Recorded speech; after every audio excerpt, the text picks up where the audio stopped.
If you find it difficult to envision life devoid of chocolate, consider yourself fortunate that you were not born prior to the 16th century.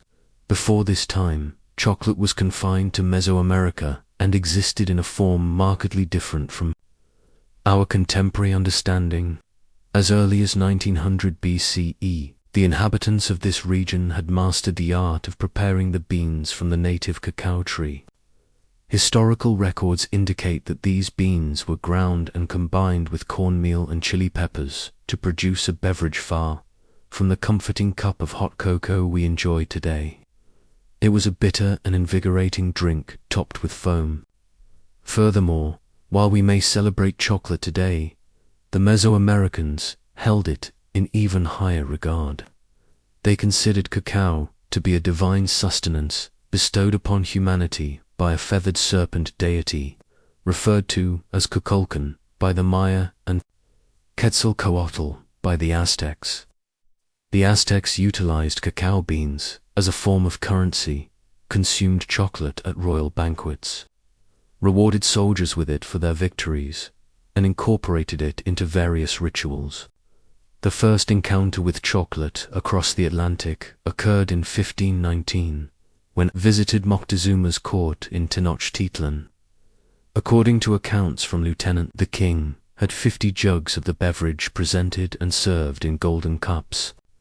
Upon the colonists' return with shipments of this unusual bean, missionaries' sensationalized descriptions of indigenous practices contributed to its reputation as an aphrodisiac.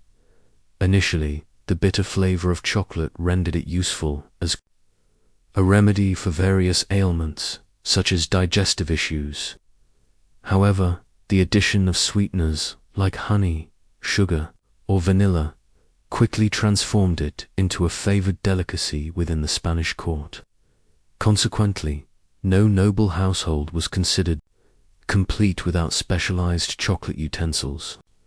The production of this fashionable beverage was labor-intensive and challenging to scale, necessitating the use of plantations and enslaved labor imported from the Caribbean and coastal African islands.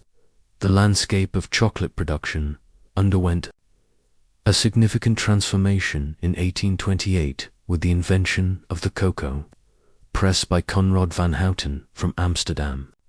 This innovation allowed for the separation of cocoa's natural fat, known as cocoa butter, resulting in a powder that could be blended into a drinkable form or recombined with cocoa butter to produce the solid chocolate familiar to us today.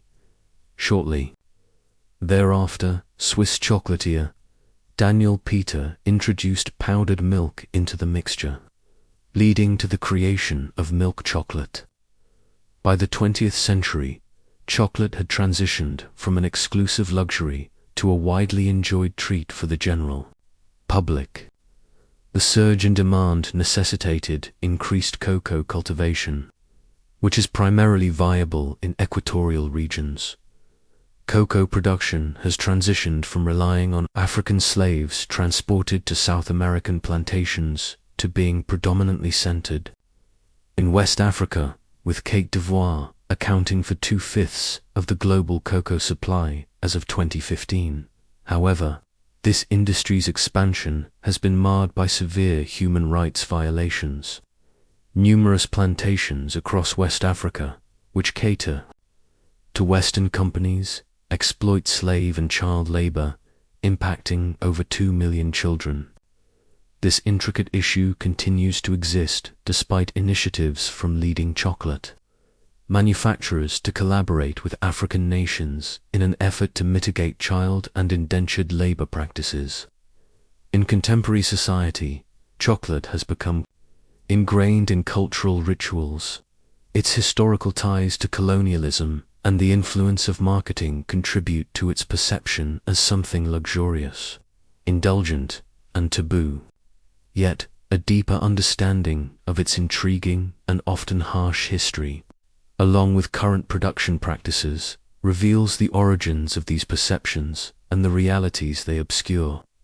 Therefore, as you enjoy your next chocolate bar, reflect on the fact that not all aspects of chocolate are delightful.